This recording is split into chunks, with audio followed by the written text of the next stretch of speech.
A ver, estamos en vivo en 3, 2... Vamos a hablar de Mayweather con McGregor, ¿no? Hoy es ahora, Ahora sí, claro. ¿A qué horas? ¿A las 10? A las 8 empieza la transmisión, pero deben pelear a las 10. Tipo a las 10, ¿no? ¿De qué? Box. Ah, vos. Cosa de hombre. Cosas de hombres. 500 millones de dólares de bolsa. ¿Ah, Cada uno. 300 para uno, 150 para otro. Ya son unos números. Ganen o pierdan. Ganen o pierdan. Y si gana hay un Hay un plus. No, es que ya son unos números que uno dice. No hay lavado de petrodólares, de De todas maneras. Bueno, eso no hay ninguna posibilidad de que eso sea la gente. ¿Cómo se dice? Los saldañas de la gente que lo pone para apostar. No, de ninguna manera es así. A mí y a mí no, lo que pasa es que para que no suene, ¿no? A mí lo del box, a mí me gusta el box. O sea, yo crecí, pero el box que yo me acuerdo era el que yo veía con mi papá. Ya, es el caso fue Clay. Un poco más allá, un poquitito. Ya no, Ali, Sugar Ahí no. A Sugar era así, pero Ali ya no, pues no. ¿No lo viste? No lo alcancé a ver. no lo vi. No alcancé a ver. Pero a Sugar sí, a Tommy Hearns, a Marvin Hagler, ¿no? Esa pelea maravillosa de Marvin Hagler con Tommy Hearns, ese knockout en cámara lenta, que le pega ping a todo alrededor, se cae con los ojos así, completamente desorbitados, riendo, mano de piedra Durán, Yo vi la de Muhammad Ali con el karateka japonés, que es la que hoy muchos comentan a propósito de esa bronca que iba a haber ahora más tarde. Ah, porque este pata es peleador de otra cosa, ¿no? Un Es pasito peleador abajo de para todos. todo lucha libre. Todos un poquitín más acá. A ver, ¿Un poquito me cambio de silla? no sé. Pórtate media media silla. Pero ya los media sillas más o menos una nagra. Ahí está. Eso, ahora sí, los micrófonos están al medio, todo bien. Ya, cuando quiera puede comenzar el ingeniero. No, porque es que, a ver, lo del Ali con un karateca.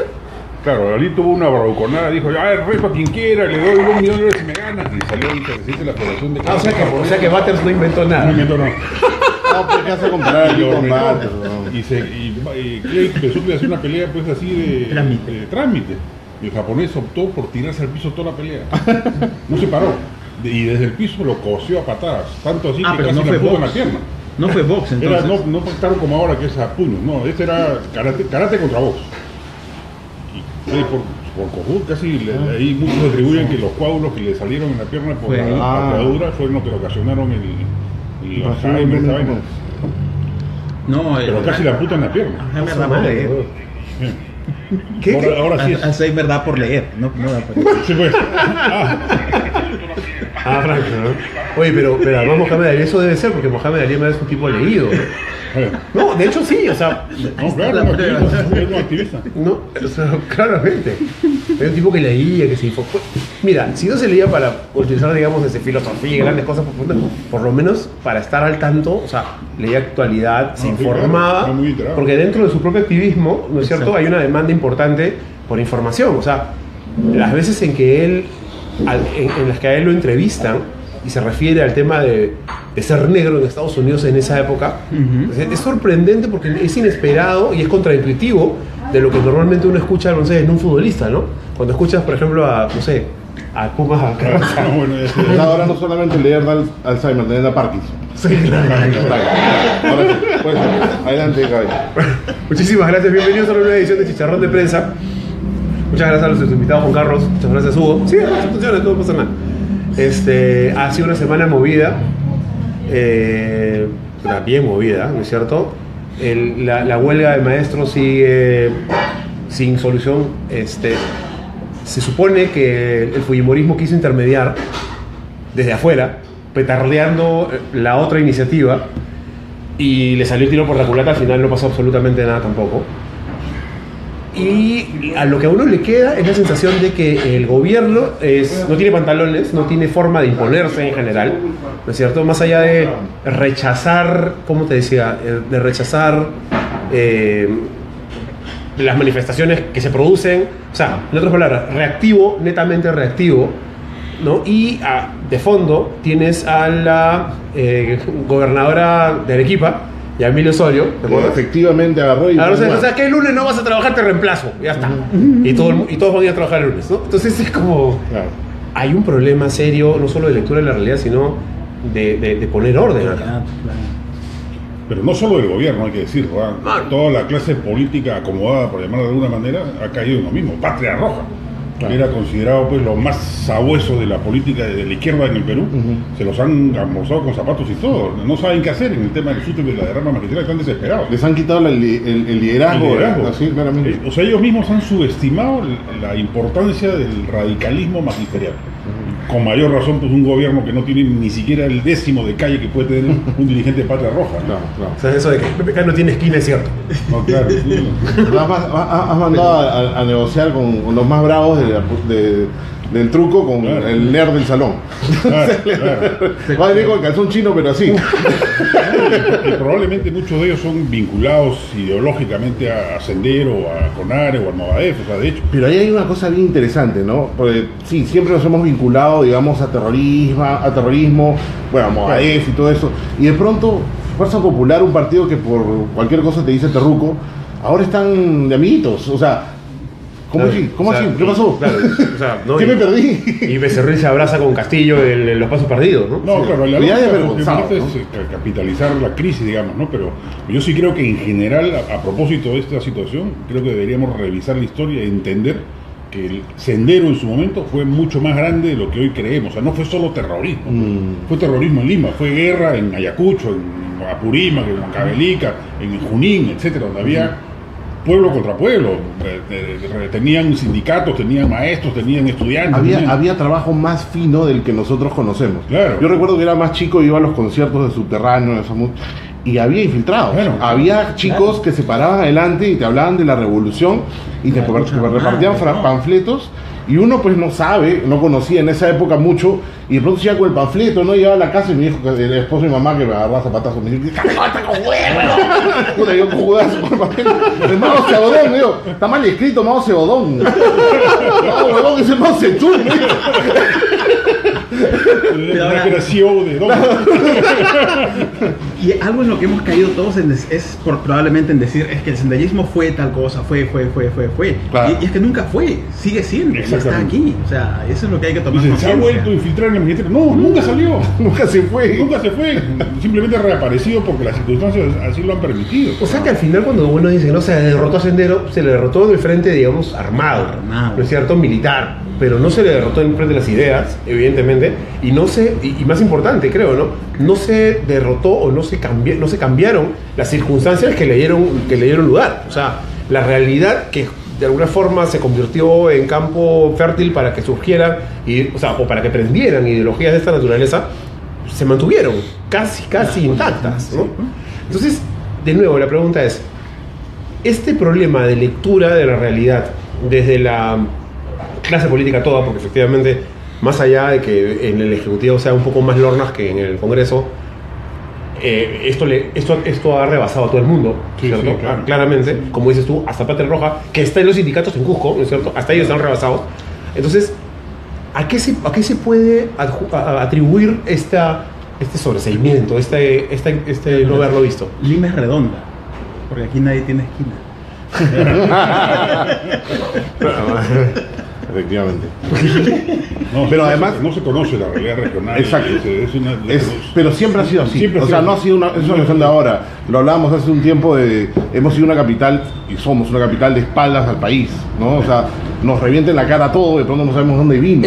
Es una capital que mira hacia adentro, porque estamos de espaldas al resto del país y estamos de espaldas al mar también. O sea, porque es lo que pasa es la porquería que le hacemos al mar y lo miramos, ¿no? Y lo tenemos a costa. Pero inicialmente, ¿a qué se puede atribuir el hecho de que a todos se nos haya pasado? O sea, ¿por qué todos? Porque me incluyo y creo que nos podemos incluir todos.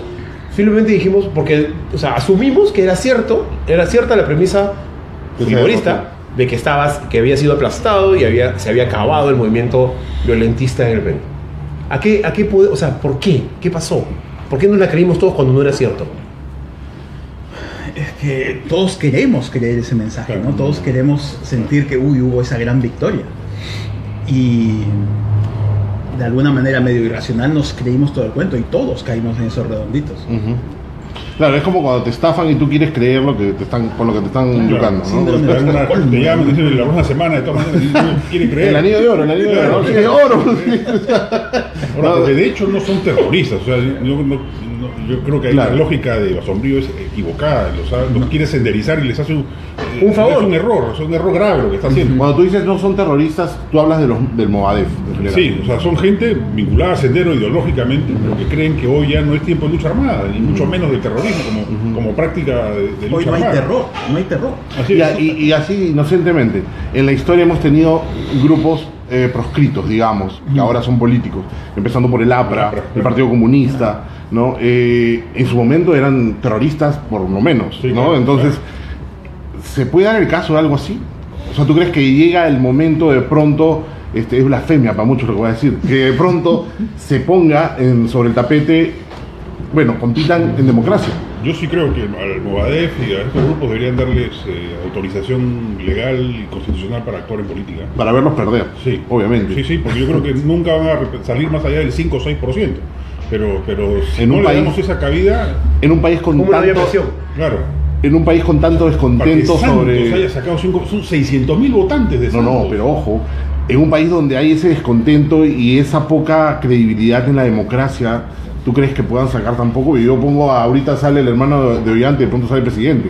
O sea, bueno, eso es peligroso. Y eso yo creo que el temor de mucha gente, ¿no? Claro, sí, pero cuando esto el bolsón radical yo creo que son 20-25%. Es bastante. Eso, que ahí está Antauro, está el Movadef, está Santos, están varios grupos, Ayacta, en fin. Hay alguna gente que calcula que con 15% tú pasas a segunda vuelta.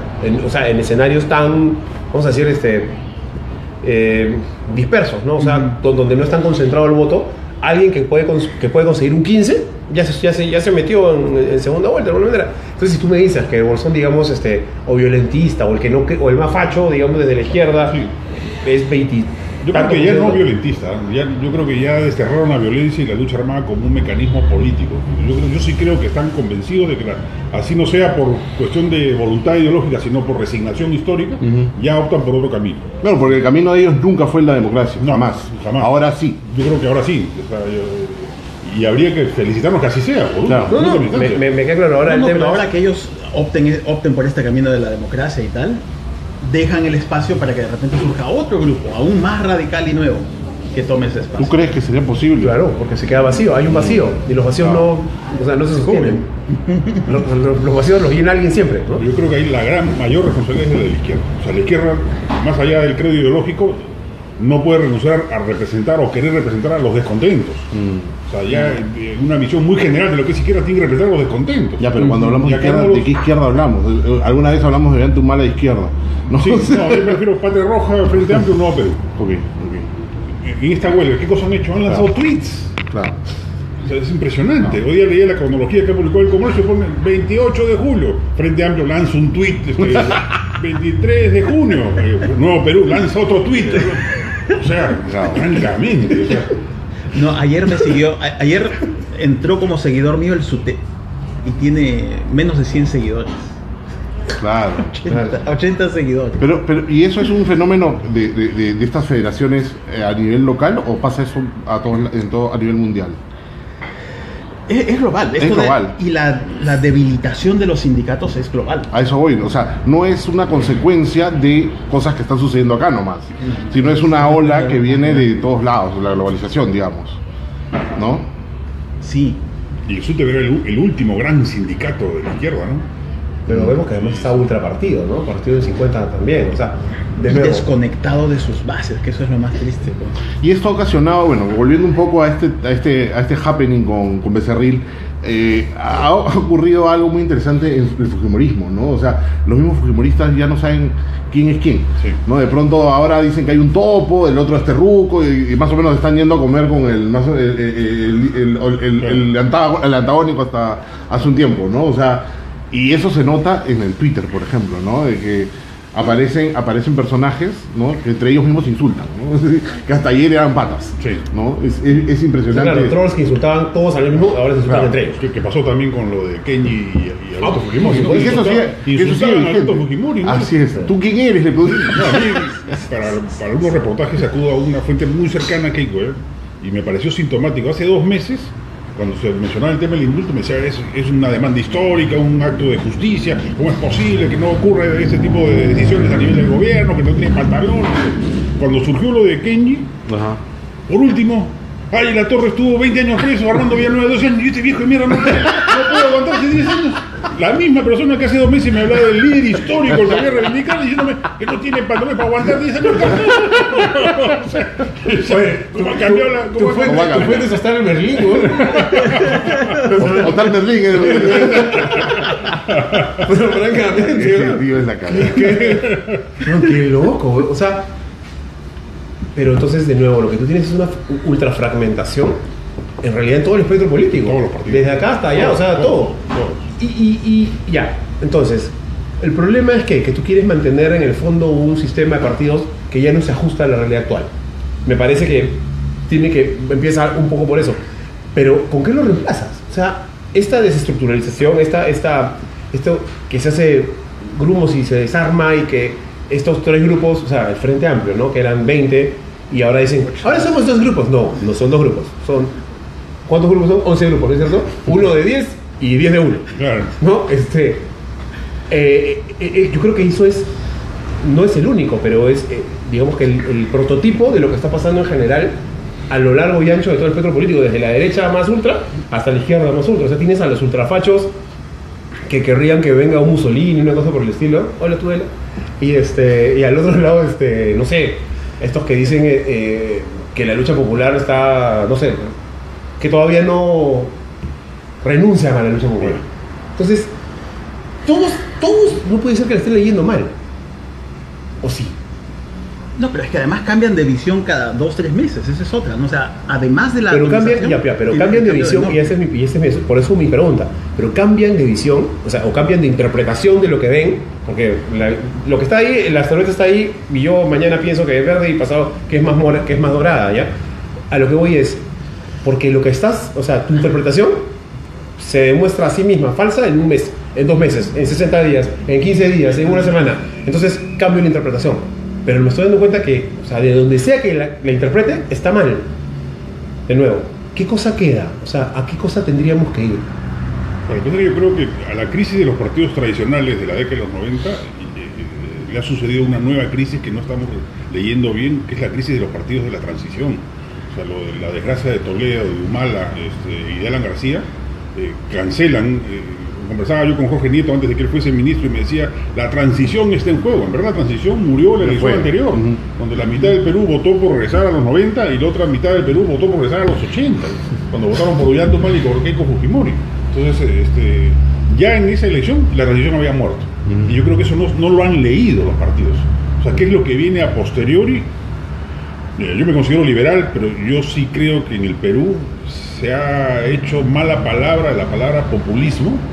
Yo creo que los partidos deberían saber acudir a mecanismos populistas inteligentes, o sea, que rompan esta ortodoxia macroeconómica con decisiones inteligentes, con políticas sectoriales específicas, políticas asistenciales tecnocráticas, etcétera, que salgan pues de dejar hacer, dejar pasar, que reduce el Estado en un país como el Perú a la nada.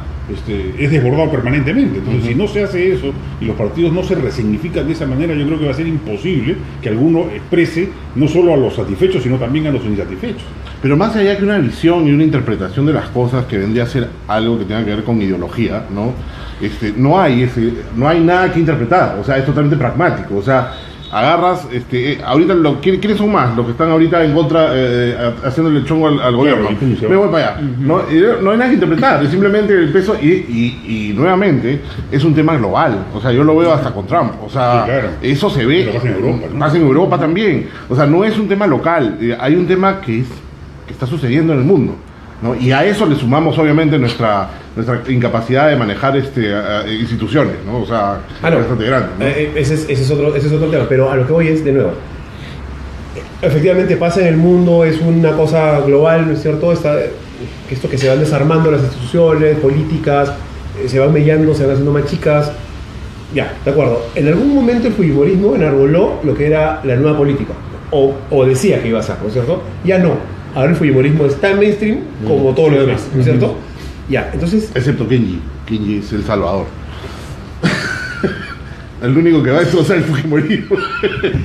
Sí, el único que va a romper la capacidad de romper el fujimorismo es Kenji. Es Kenji, es el único, es el Salvador, es Neo, va a romper la Matrix. Ya, pero de nuevo, entonces, carajo, de nuevo, es que a mí, de nuevo, ¿qué cosa queda? O sea, al final, ¿hasta dónde estamos yendo? Teníamos un partido que funcionaba así, que funcionaba así.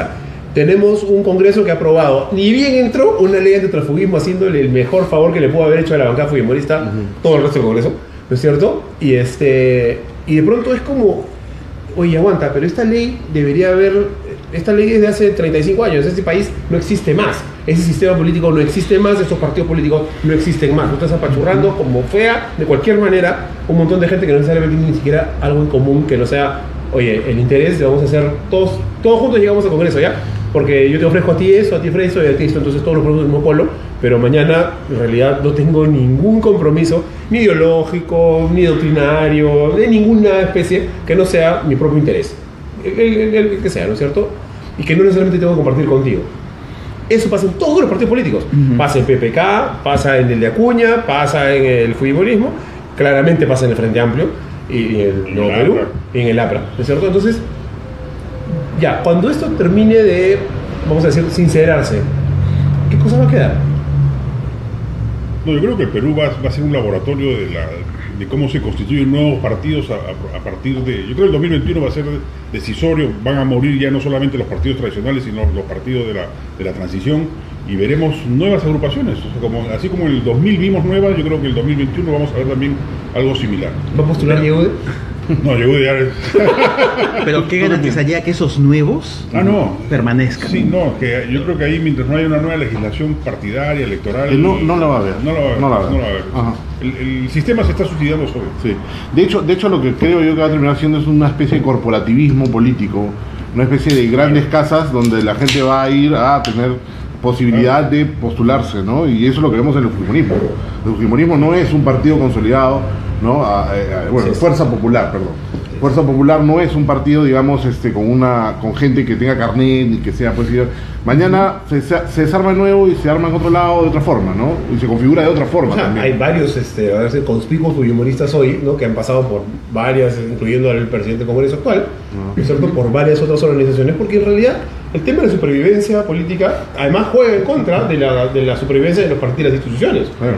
Entonces, por eso es que a mí me es tan difícil poder entender qué cosa va a quedar al final. El comportamiento tiene un sentido interesante, porque el reto permanece. El reto es el tema de inclusión, es el tema del descontento, es el tema de esto que, y ya sabes que ya no me basta con tu democracia, no me basta con tu chorreo, no me basta, porque además que el chorreo es un cuentazo, ¿no? Evidentemente ya lo vimos. Hay dos grandes, el piloto automático y el chorreo. Claro. Eso para mí son los dos grandes mitos de la política actual. ¿no? Y que los tecnócratas y que el gobierno es lujo y que todos no saben lo que hacen y no. Entonces, ese descontento está intacto. Y el síntoma de eso es lo que estamos viendo ahora en la calle, con los profesores, con los maestros. Y los afectados, otra vez, son los que están al medio. ¿Quiénes? Los niños en este caso, ¿no? Porque en realidad... Yo creo que viene una etapa populista, abiertamente. Y no le doy juicio de valor al negativo, en el sentido más habitual con el que los liberales, entre comillas, demonizan a quienes proponen ese tipo de ideas. A un regreso ponte a las bases. Sí.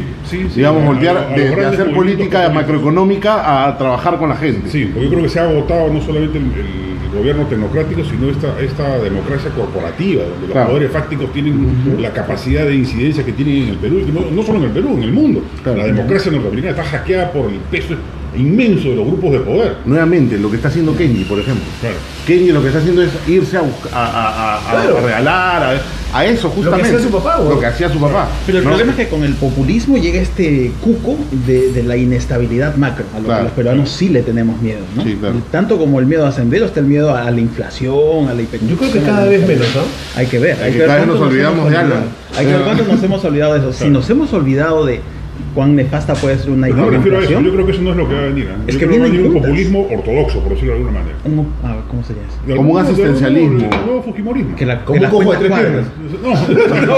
El populismo donde las cuentas cuadran. Por ejemplo, políticas sectoriales específicas. Educación, salud, diversificación productiva, inversión en ciencia y tecnología. ¿Estás seguro que estás Juan Carlos Santos? Es que eso es lo que se va a venir. Yo creo Claro. que a eso apunta Claro. la sociedad y el país. O sea, te estoy diciendo que no es un juicio de valor, o sea, no está bien ni está mal, simplemente es lo que parece que va a terminar Sí, pero decantando. Se ha agotado ese esto. populismo sensato, populismo donde las cuentas cuadren. No me cuadra. Puede ser, claro. Puede tener pero fronteras muy recuerda, bajas, Bueno, ¿no? Europa es un ejemplo de eso. Europa de liberal tiene muy poco, ¿no? O sea, son estados que se entrometen en sinfín de decisiones, la tranquilidad vital está asegurada, tú tienes asistencia social, auxilios o subsidios hipotecarios, subsidios educativos, subsidios sanitarios. Entonces sería mejor llamarlo un estado más Y son sociedades que tienen paternalista que inflación bajo populista. control y tienen el déficit fiscal bajo control. Sería mejor de repente llamarlo más paternalista que populista. No tienen el déficit fiscal bajo control. Yo me estoy temiendo que poco a poco voy a llegar a la conclusión que la única manera de que países como el Perú salgan de su desarrollo es a través de fórmulas populistas inteligentes. o sea, no olvidar, o sea, no quedarnos en el tema macroeconómico, Sí, yo creo que no, ni, tiene ni límites. alejarnos del pueblo en general, ¿no? Hay que acercarse un poco más y todo. Y eso está relacionado también con otro tema del que tú eres conocedor, ¿no? Este tema de los líderes de opinión, ¿no? Estos líderes de opinión que manejan masas inmensas y que mienten y que manejan parece mentir, ¿no? Interpretan la realidad de cierta forma también, ¿no? Claro. Y eso manipula un montón. Y eso también es populismo al Son los final. campeones del lugar común, ¿no? Claro. No. Sí. Claro. Pero digamos, eso es parte de un populismo típico, o sea, el manejar esta realidad paralela en la que yo te pinto cómo es la cosa, pero en realidad eso no es así, Claro. ¿no? Y que es muy distinta a la mentira plana que estaban acostumbrados los políticos como Alan García, Ahora, los donde líderes tú de decías, no, yo no he dicho eso y le sacan por YouTube que sí se lo había dicho, ¿no? Pero es una mentira mucho más básica, ¿no? Yo creo que parte de los síntomas de lo que estamos hablando también es el descrédito creciente de los medios de comunicación. Así es. O sea, o descrédito o pérdida absoluta de vigencia, ¿no? O sea, yo cuando entré a trabajar a la prensa el año 80, solo la prensa vendía más ejemplares que todos los periódicos de hoy juntos. Mierda.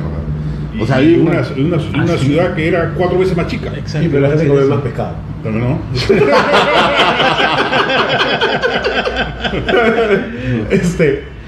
No, a ver, tienes toda la razón, o sea, hay una, y a eso me refiero, ¿no? Nos estamos atomizando por todos los frentes, o sea, medios de comunicación, política, socialmente, todo se atomiza y se separa. Pero no sé, pero no es heterogéneo, esa es la parte que es interesante, o sea, al final es una lógica de yo necesito esto para mí ahora, entonces es un cortoplacismo. Es corporativo, pues. O sea, Ojo, ¿no? ¿quiénes vienen conmigo porque tengo este plan? Mineros ilegales, ¿no? Informales, todo. Venga, hacemos una bolsa y vamos para adelante. ¿No? Que es lo que más o menos es Fuerza Popular, ¿no? Entonces tú vas armando de Los acuerdo a estafó porque no ganó. tú vas ganando ciertos intereses de grupo, ¿no? Y de acuerdo a eso vas, pues, ¿no? Y te presentas y creas cierto poder. No vas por una convicción, no vas por cambiar algo, simplemente por intereses personales de grupo y empresariales. Pero en ese nuevo equilibrio, entonces las cosas como la educación, la salud quedarían Totalmente. perdidísimas, porque siempre lo urgente domina lo importante. Así es. Claramente, Así es. claramente. Ya, y de nuevo, ese No, balance... se ha demonizado a los partidos que eran capaces de representar el interés específico de la clase obrera, o el interés específico de la clase campesina, o el interés específico y a los partidos que representan orgánicamente los intereses específicos de la clase empresarial. Ahí sí no la demonizan, No, ¿no? O sea, ahí sí está bien, correcto, corresponde al orden liberal ideal. Ya, pero por ejemplo, el caso del humanismo, ¿no? Ollanta hizo un montón de trabajo a niveles de cuestiones sociales. Sí. Pero no se explotó lo suficiente. ¿Qué pasó ahí? Porque también eso podría haber funcionado. Pudo haber cuajado. Sí, Yo sí, creo sí. que ahí hubo varias. Primero, la irresponsabilidad histórica de la izquierda. Que por quítame estas pajas abandona un proyecto como el nacionalista, que yo creo que era el vehículo más poderoso para Pero la izquierda lo abandonó, ¿tú sientes? O que más bien Ollanta fue el que se abrió. Ollanta le metió una patada a varios, ¿no? A varios, Ah, vale, y con Chancabuca. Ah, sí. Sí, pero igual, o sea, te quedas, pues. O sea, te tratan mal, apuesta por un proyecto histórico, ¿no? Está como Carlos León Moya y su cuadro de Tupac Amaru, no se quería ir de... De la PCM, no sé qué es la PCM, la abrazada de cuadro. Me votan con él. Que lo rescataron, dicho ese paso, estaba en el sótano. ¿Ah, sí? El Velasco del... Ese ha sido Carlos León, ese ha sido Carlos León. Estuvo perdido décadas. alguien que no le gustó, creo que Alan García lo fondió. Seguramente Y lo han encontrado en el gobierno humano, lo encontraron ahí en el sótano. Gente que lo miraba. Es inmenso, es inmenso. Lo cuestionaba, ¿no? Lo miraba. Alan García pasaba y sentía que el cuadro lo miraba. Pero de nuevo, esa parte a mí no me... O sea, la izquierda tiene una responsabilidad histórica, pero además porque tiene esta incapacidad, digo, de aglutinarse sobre sí misma y sobre sus propios intereses. A mí me preocupan otras cosas de la izquierda, que es su autoatribuida altura moral y este tipo de cosas, ¿no? De que si yo soy el representante de los intereses del pueblo y yo sé lo que quiere el pueblo, cuando mañana tenga el poder, tú, si no crees lo mismo que yo, entonces estás en contra de los intereses del pueblo, tú eres el enemigo. Eso me da que pensar, ¿no es cierto? Porque eso es Maduro, no en el fondo. Pero desde el otro lado, o sea, ya por un tema de supervivencia, o sea, confío, parado delante de un país que tenía todo, o sea, porque tenía todo, digamos, en algún momento para seguir creciendo, ¿no? Y seguir avanzando, y de pronto otra vez tienes marchas como en los 80s, la gente gaseada en la avenida Bancay, a una cuadra del Congreso, ¿no es cierto?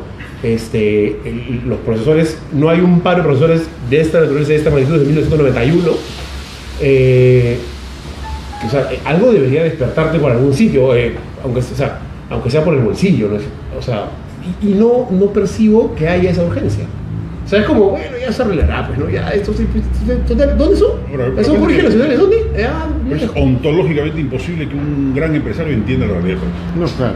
No hay forma. No es pedirle peras al olor. Conexión. Tendrías que hacerle un electrochoc o un experimento de inducción cognitiva en un laboratorio para que te pueda... Pero ¿cómo dices eso si la gente que cree que quiere, o sea, que debería ser Roque Benavides presidente? ¿Cómo vas a decir eso? No, sí, ¿te acuerdas cuando un día en un CADE interviene Martín Pérez, entonces presidente de la CONAFIR, y el panel les pregunta ¿qué harían ustedes si hubiesen sido elegidos presidentes si están el 28 de julio? ¿Qué anunciarían en su mandato? Y Martín Pérez dijo, yo designaría, ¿cuántos minutos son? 20, son 18 creo, ¿no? Todos empresarios privados. Eso es lo primero que haría el 28 de julio. Esa es la visión del empresario. Claro. Pero totalmente fuera de la pero además Martín Pérez pues tiene otras lealtades, ¿no? Más importantes. Bueno, lo que necesitan no es un electroshock, sino una especie de estatización. Claro, ¿no? pero yo por eso creo que hay que reivindicar históricamente que el fujimorismo desde la derecha supo hacer populismo con los sectores más necesitados del Perú y sin perder el empresariado. Y el empresario no le importaba. Claro. Fujimori no quería ir a los CADES. Pero estaba de la manito de los empresarios. Estaba al lado de los empresarios, pero haciendo populismo.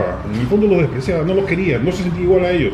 Claro. O sea, alguien que ha sufrido los rigores del racismo contra los japoneses en el Perú. Y al revés también, no lo quería mucho. ¿No? Sí, no lo quería mucho, no era de lo suyo.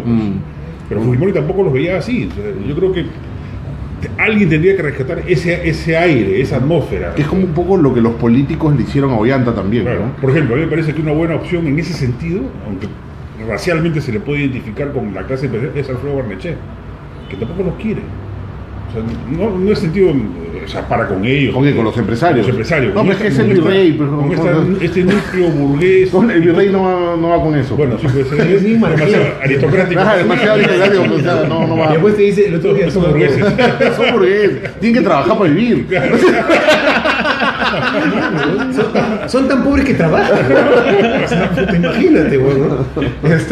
Y no solo eso, sino que además habla, o sea, se refiere por nombre de pila a todos los presidentes españoles, a todos sus amigos, no a todos los reyes, a todos ellos. Estuve con Vladimir el otro día, ¿cómo Putin, prácticamente tú. Bueno, a este escenario medio apocalíptico se le suma algo que es el narcotráfico y el crimen, ¿no? Que además de la pérdida de visión de hacia dónde vamos en educación y salud, ¿no? Porque me parece que si nos enfocamos solamente a intereses prácticos y que vamos inmediatos, eso se queda de lado y tenemos un problema grande de narcotráfico y tenemos un problema grande de crimen organizado, ¿no? Que cómo nos agarra con ese tipo de planes, o sea, porque no vamos más tampoco, ¿no? ¿Qué piensas? Ahí no sería descabellado pensar en legalizaciones, ¿no? como Uruguay, como otros países están pensando, como varios estados en Estados Unidos. El señor habla de populismo, tu legalización. No, los varones de la droga son la nueva cogida. Van a ser la nueva cogida. Son de paso. No, de verdad que. Pero ya están en la política. A nivel de política local son los reyes. Así ellos deciden quién da y quién no va. Claro. Y a nivel de país también. Regionales. Y su último experimento fue eso. Yo creo que van a terminar poniendo candidatos presidenciales. Claro, el dinero que mueven es inmenso. No, incluso hay partidos políticos ahora movidos por plata del narcotráfico, ¿no? Y que están totalmente blindados, no los tocan. No, y hay quienes dicen que eso es mejor, o sea, claro, como lo que dijo la señora Anculiza, pues, ¿no? Montesinos usaba la plata de los narcos, no le robaba al Perú. Lo dijo así, tal cual. ¿No? Me imagino que eso debe decirlo porque Montesinos se lo debe haber dicho a él, ¿no? En ese sentido, no le robó al país. En realidad que le pagó la carrera a Keiko fue Muscaloca.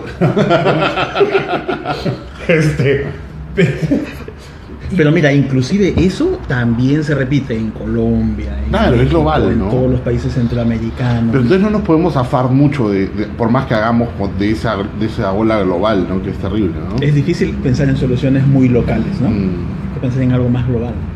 Pero sin embargo hay países más pequeños que se pueden salvar, como mismo Uruguay, por ejemplo, es más chico. Pues, ¿no? Arequipa. Arequipa es una cosa maravillosa lo que acaba de decir la señora. Es realmente, ¿no? Sí. Realmente. No, encima es guapísimo, che. En fin, ¿qué te iba a decir? Es porque hay páginas, ¿no? En contra de esto. No, pero para mí no hay páginas, hay movimientos en contra de esto. Claves de gobernabilidad para mí son educación y salud. Ya no solamente políticas sociales de interés a largo plazo, son claves de gobernabilidad. Otro día le pedí estadísticas a Alejandro Saco. Al día se producen 150.000 contactos médicos de la población con la salud pública. No la privada, al día. O sea, voy a una posta, voy a una cirugía, voy a una cita, voy a una consulta, voy a una emergencia. 150.000 peruanos van al día a algún establecimiento público de salud. Y la experiencia que sacan de esa visita es atroz, pues. Es anticiudadana, anti-inclusiva, anti-integradora.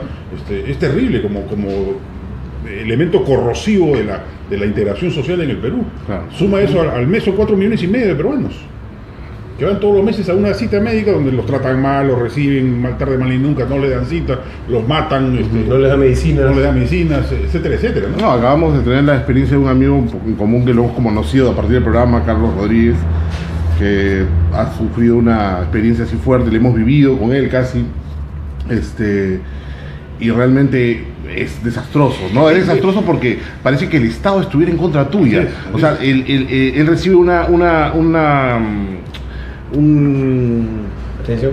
le dan un diagnóstico malo en el seguro y se entera en neoplásicas que no es así, el diagnóstico le han dado, entonces cambia el diagnóstico, gasta un montón de plata. Y el mal diagnóstico terminó haciendo que el mal que tenía se hiciera peor, ¿no? Claro. Irreversible. Ahora, eso no es una excepción, eso pasa. No, y él puso su plata, claro. y él ganó ¿cómo se llama esto cuando no llegas a juicio? El control de la presión. Y él ganó. Pero cuando le van a pagar, le dicen, no, ¿sabes qué? Apareció alguien en el seguro, no, vayamos a juicio, ya me voy a morir y no voy a recibir un sol. Entonces, él desistió ya. No, es loco porque, efectivamente, como dices tú, ya no solamente se trata de un tema de servicios sociales, que puedes colgarlo de un programa. Es perder la fe en el Estado. Totalmente, ¿no? El sistema ya no sirve, porque el sistema no solamente no me atiende y no se ocupa de mí, sino que cada vez que me junto con él me quita. Claro. Lo que decíamos también... Me quiere ganar, además. En el tema, por ejemplo, el tema de las actividades extractivas, ¿no? O sea, tú vives en un sitio X y de pronto aparece el Estado y te mueres de miedo porque el Estado solo llega para quitarte. O sea, no te da absolutamente nada. Y ese punto es interesante porque ahí está metido también el tema SUNAT. Está metido el tema, cuando tú hablas de los informales, ¿no? Informales, bueno, fuera, ¿no? Pero estás hablando de los formales que están siendo perseguidos, más que la informalidad. O sea, ¿no? Es eso, ¿no? A ver, oye, ¿por qué no te formalizas? Porque es como ponerme un mula acá en el precio. ¿No? O sea, pero por ejemplo, en ese tema, mencionas el tema ambiental y minero. ¿Qué partido la ve en su comunismo? Hizo mal, eligió mal la estrategia, de repente no era lo adecuado este pacto con los mineros informales porque terminaban siendo delictivos, pero la vio. Vio que hay un número importante de resto no le importó. El resto no existe el problema. Son 4 o 5 millones de personas. Sí, claro. Increíble, ¿no? ¿Y la izquierda dónde está, por ejemplo, para esa gente? No hay plata para el pasaje de Italia. ¿Dónde está la izquierda para las 2 millones de empleadas domésticas en Lima? Claro. que no tienen ningún derecho laboral. ¿Dónde está la izquierda? ¿Quién habla por ellos? Ningún partido se da cuenta, ¿no? Yo creo que esos intereses corporativos populistas son los que creo que van a definir la política en los próximos 20 años. Que ahora son más fáciles de aglutinar con los medios digitales, ¿no? Que antes era un poco más lento lograr organizar movimientos alrededor de cada necesidad, de cada grupo, ¿no? O darte cuenta, era o darte difícil, cuenta. tenías que tener Ahora tienes el mapa ahí a lo tienes, disposición. así es. Y no solamente local, sino global. Así es. No, además tienes herramientas que te permiten darte cuenta de cuánta gente está metiendo estas cosas. O sea, el otro día entramos a Google Earth, ¿cierto? Que es gratuito, a mirar los huecos en la selva por la minería ilegal de Madre de Dios. Lo puede ver cualquiera. Te metes a Google Earth, buscas en Madre de Dios y vas a ver unas champas marrones que no es lo normal que hay en el medio de la selva. El Amarillo container de las Malvinas era visible. Se veía el control. ¿Sabes qué se puede ver? Arriba justo lo estaba posteando Lucho. En el medio del Océano Pacífico, más o menos en el mar del Perú, un poquito más arriba, un montón de luz. Así es. Y te preguntas, ¿qué mierda es esto? Sí. Y acaban de atrapar un buque de factoría con ¿cuántos tiburones? Cientos de miles de tiburones. Cientos de miles de tiburones chinos. Y los agarraron cruzando el mar, la reserva de Galápagos. Galápagos, bro. Se han levantado todos los tiburones de Galápagos. O sea, un buque de 90 metros. Y tú ves Google Maps y ves la luz. Y dices, ¿qué mierda es eso en medio del mar? Frente a Lima, además. Se ve Lima, se ve una lucesaza así, pero digamos que Lima se ve de ese tamaño. Pero está bien adentro, está bien llega adentro, hay una luz de este tamaño. Sí, más grande que Lima. Frente al mar. Es una cantidad de buques, factoría que deben haber, japoneses, chinos y rusos. Entonces no tenemos ni siquiera pues las capacidades de cuidar nuestros propios recursos, ni así, ¿no es cierto? Entonces, por ejemplo, yo quiero regresar sobre el tema de la educación porque me parece que es fundamental, no solamente por el asunto de la formación del espíritu crítico y todas estas cosas que son sofisticaciones que no necesariamente se producen, pero el hecho de aprender a leer, el hecho de aprender a escribir, el hecho de tener una rutina, de ir al colegio, ¿no? Es positivo, ¿no es cierto? Entonces, conversaba esta mañana con unos amigos con respecto al lucro en la educación. Este pleito grande ha sonado en algún momento. Raúl Díez Canseco para ministro de Educación. Está descartado. Ya está, no, sí, pero digamos, o sea, pero el hecho solo de que se le mencione como una posibilidad ya te dice alguna cosa, ¿no? O sea, ya es síntoma de algo. Tú piensas que tú tienes un pensamiento bastante particular con respecto al tema de lucrar con la educación. Por favor, más o menos así, sucintamente. Sucintamente. ¿Por qué no? Y en muy simple es lo siguiente: si tú tienes una empresa que está lucrando, cualquier centavo que esté yendo a las utilidades de la empresa, ya es un centavo que pudo ser utilizado en bibliotecas, computadores, un profesor extra, una hora extra de clases, cualquier cosa. O sea, que exista lucro es quitarle espacio a una mejora de la calidad de la educación. Ya, yo te digo, yo pongo un colegio con fines de lucro en un sitio donde no hay absolutamente ninguna oferta educativa. Sí, la plata podría ir al libro, pero yo estoy poniendo algo, o sea, peor es nada. Ya, pero es que eso no sucede. En este país existen 1800 distritos, ¿no? Más o menos, 1800, 1900. Solo en 600 de ellos hay oferta privada con fines de lucro. Y ya puedes imaginar cuáles son esos 600, ¿no? Sí, claro. En el resto, en los 1200, no llegan.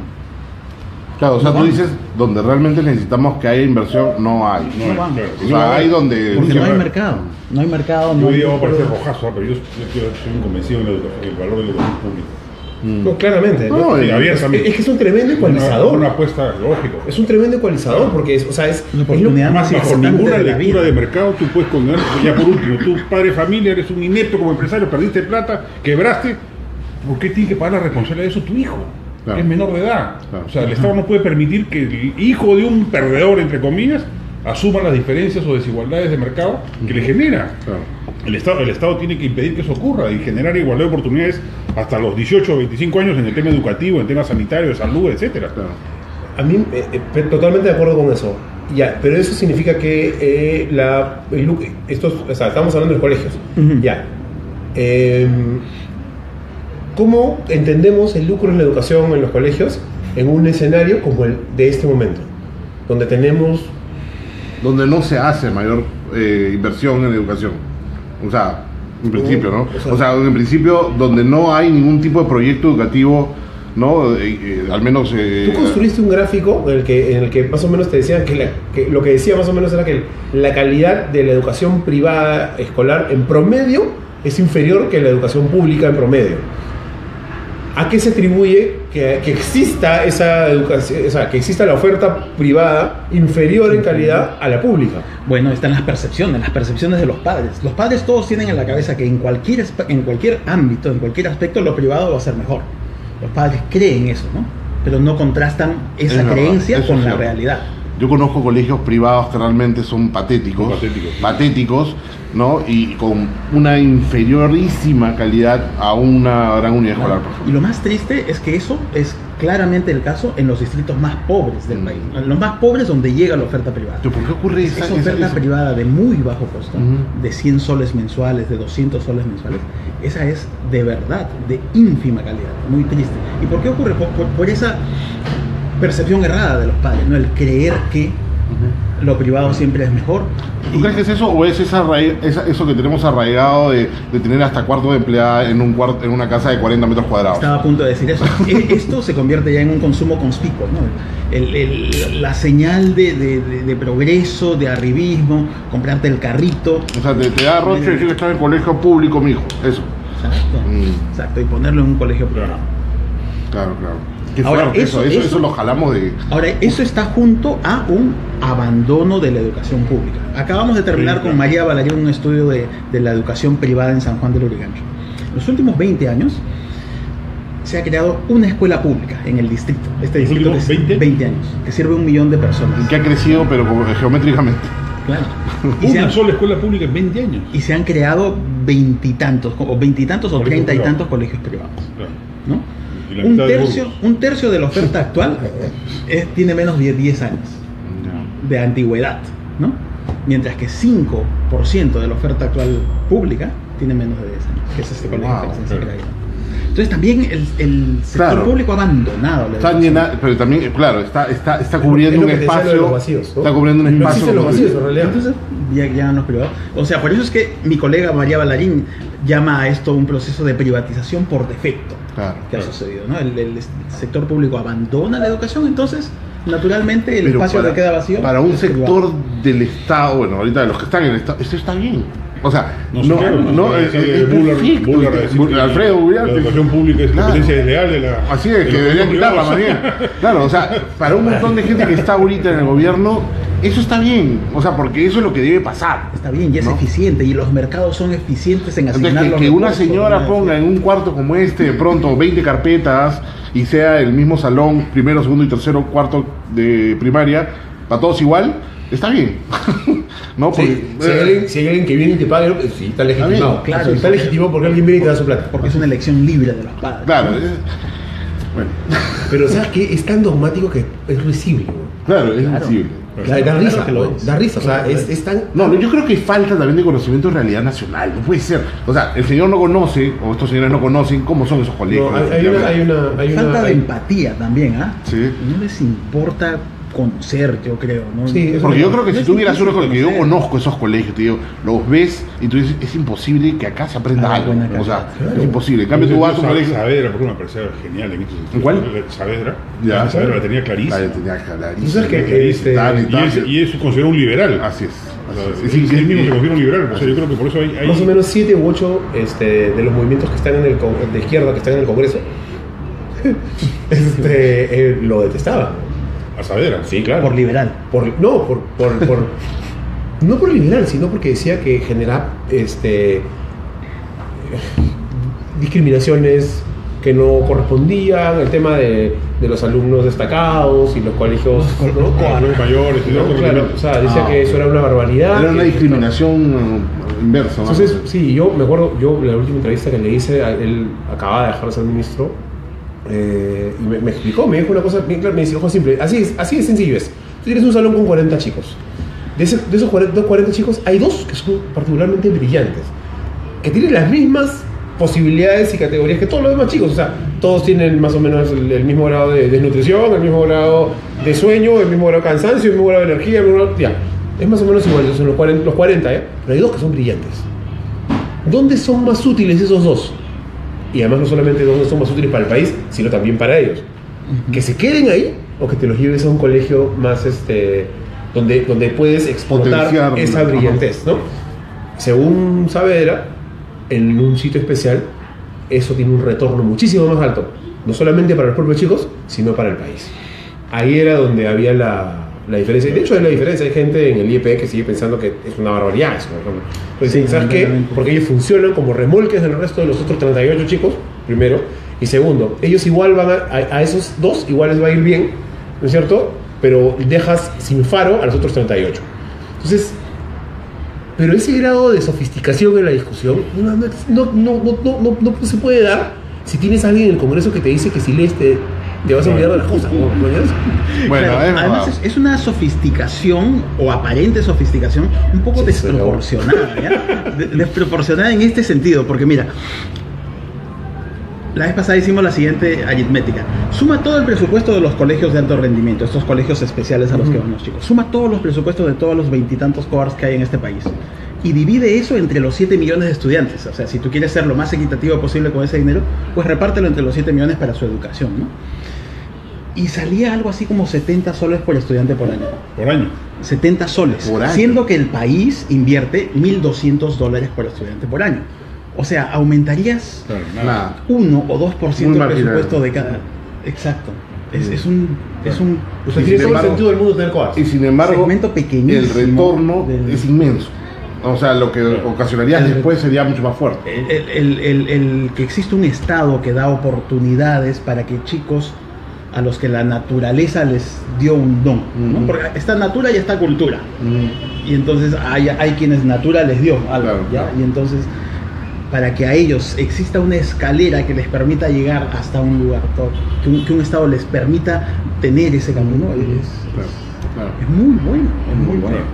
Sí. Ahora, pueden existir otros argumentos. Pero a esas por qué políticas los- públicas, por ejemplo, me refiero yo cuando digo que es hora de salir de esta simpleza tonta, liberal o mal llamada liberal de creer que ese tipo de cosas no se deben hacer. Ya, pero es Ni siquiera simpático, pensar. pero es interesante cómo eso más bien es rechazado por justamente quienes deberían ser Sí, pues. por la misma izquierda, ¿no? O sea, Sí, es pues. interesante cómo la izquierda deslegitima eso, o sea, dice, no, eso no se puede hacer. No, cuando justamente estás apoyando, ¿no? A la gente que podrías o que deberías apoyar, ¿no? Pero así como a la derecha le faltan burócratas, a la izquierda le faltan tecnócratas. Yo creo que esa Son lindos, son muy bien intencionados. Cada vez que los leo me emociona la buena intención.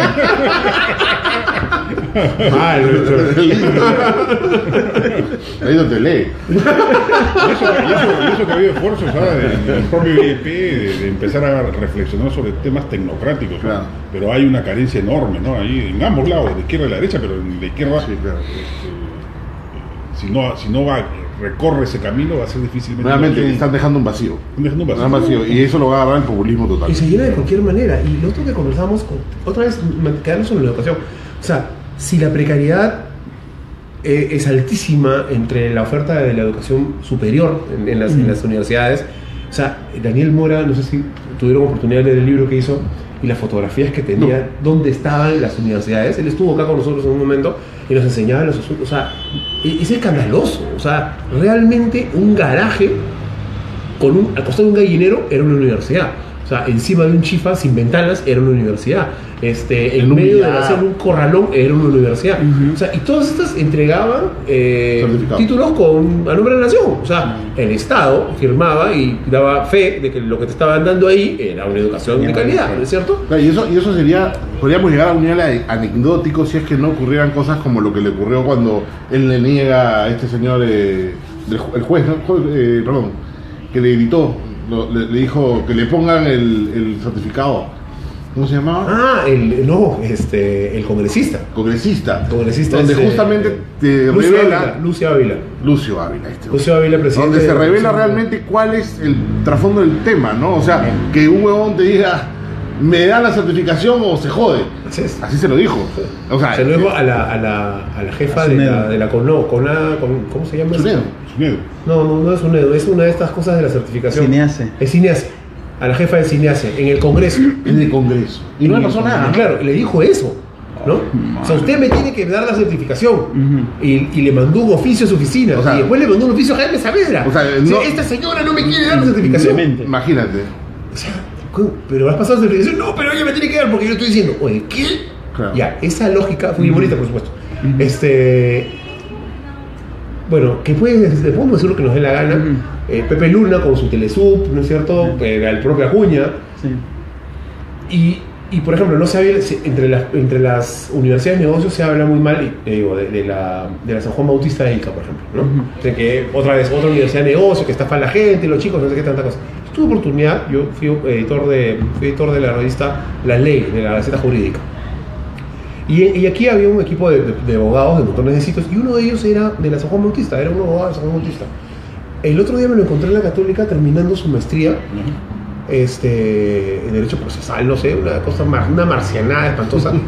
El chico es tremendamente competente, inteligente, o sea, es un muy buen abogado, y se iba a hacer un doctorado a España, y es de la San Juan Bautista. A ver, esto no quiere decir, esto no legitima el mecanismo del negocio de la San Juan Bautista, pero lo que voy es, si no hubiera sido por esa universidad, este chico nunca hubiera podido ir a la universidad en general.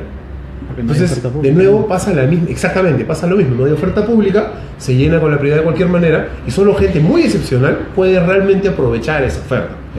Entonces, cuando decimos, ¿sabes qué? Vamos a irnos en contra de todas esas universidades, vamos a pedirles la certificación, y si no cierran, en realidad no le está cerrando solamente el negocio a cuatro salvajes que están sentados en el Congreso o a los que lo financian, ¿no?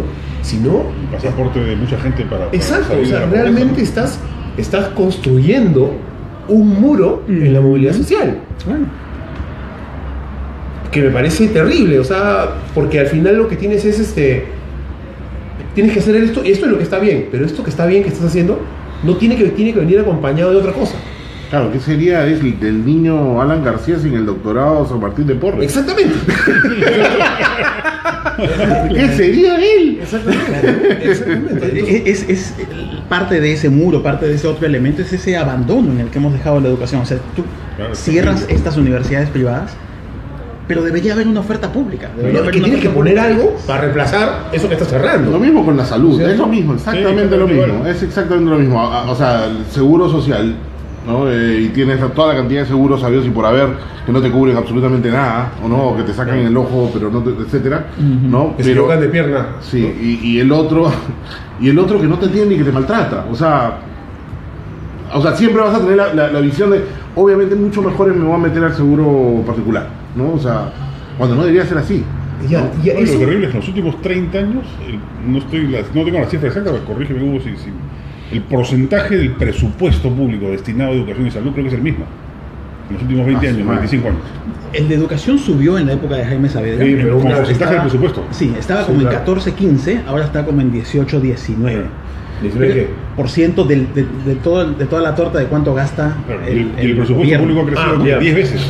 Y ahí está el problema. O sea, 19%, 19-20% ya es un montón. Es un montón. presupuesto público. Pero además, el Ministerio de Educación es uno de los más grandes de Es el más grande, después viene defensa, ¿no? ¿Defensa? Defensa. Ok. No digo nada porque ahí va de nuevo. Entonces, Como velero. ¿cómo invertir más en velero. educación si ya ¿cómo invertir más en la educación si ya tenemos un pedazote de ese pastel? ¿No? Claro. Solamente haciendo crecer más ese El pastel. Claro. O sea, lo que tienes que hacer crecer es el pastel, no solamente el pedazo de pastel que le das a educación. Ahora, ese pastel puede crecer, claro, exactamente, pero también ese pastel puede crecer por dos fuerzas básicamente, porque creció el PBI, creció toda la economía, o porque creció la recaudación. ¿Cuánto del PBI tú llamas al Estado para poder repartir, ¿no? Lo que ha sucedido en la última década, eso sí lo tengo documentado, es que todo ese crecimiento fue porque creció la economía, no porque hubo un esfuerzo extra del Estado de recaudar más. No, de hecho venimos recaudando menos. De hecho, ahora vamos a recordar menos. Aún menos. ¿Y de quién es? Claro, Sí, como porcentaje del PBI, la recaudación es más o menos la misma en términos porcentuales los últimos 30 años. Y los últimos 2 años ha caído. Ha caído, inclusive. Claro. Ya, ¿y eso cómo se remedia? ¿Cómo se...?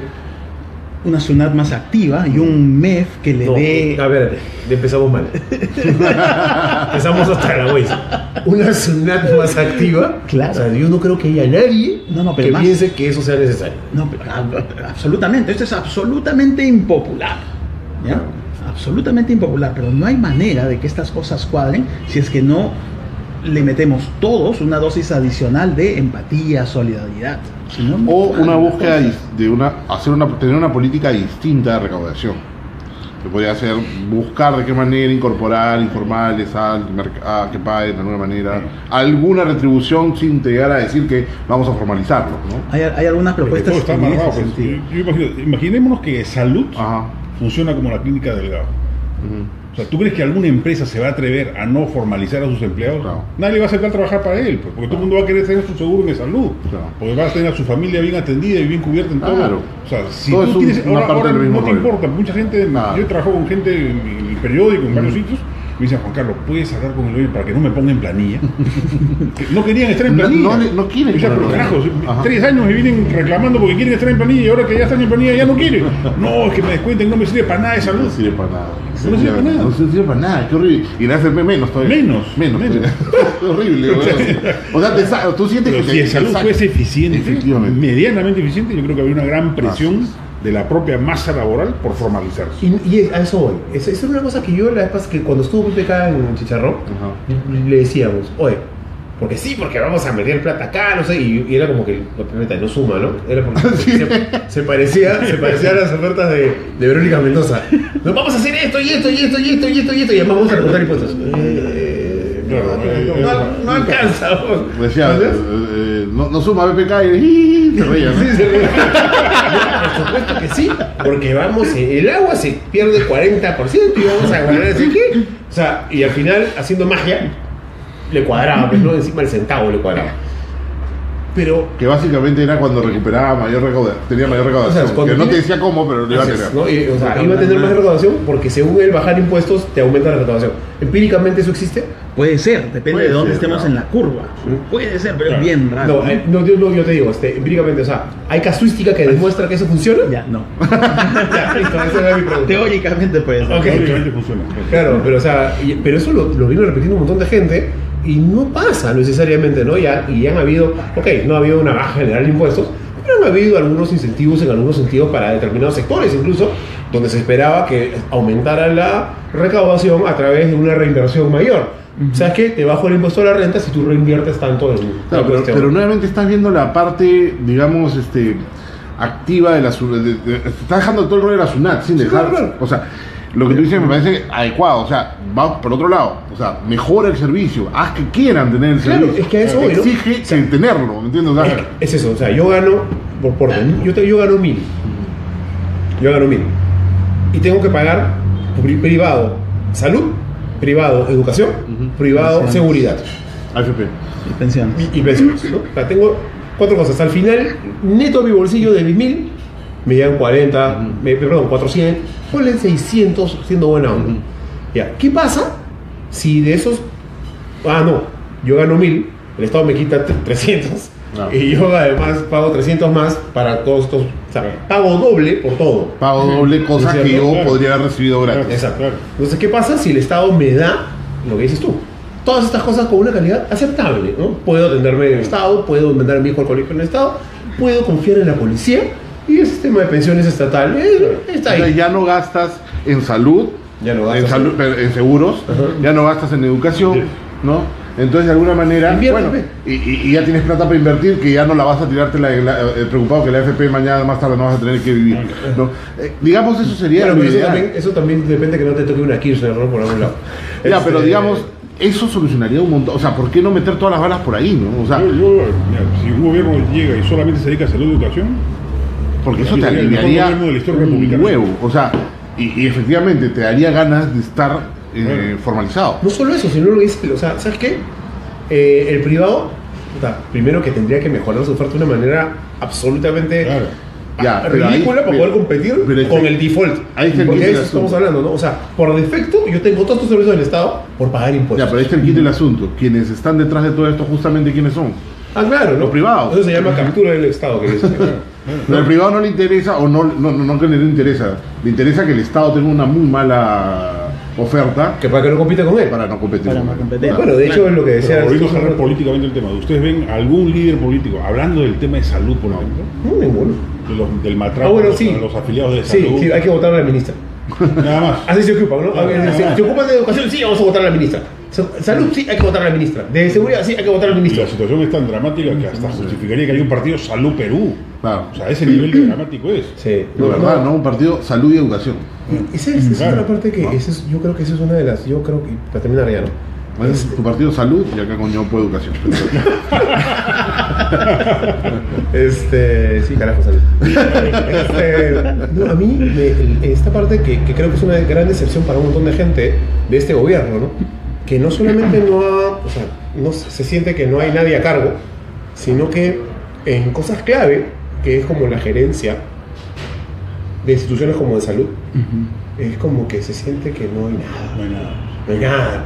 Y tienes establecimientos de salud donde no hay gasa, donde no hay jeringas, donde no hay agujas, donde no hay.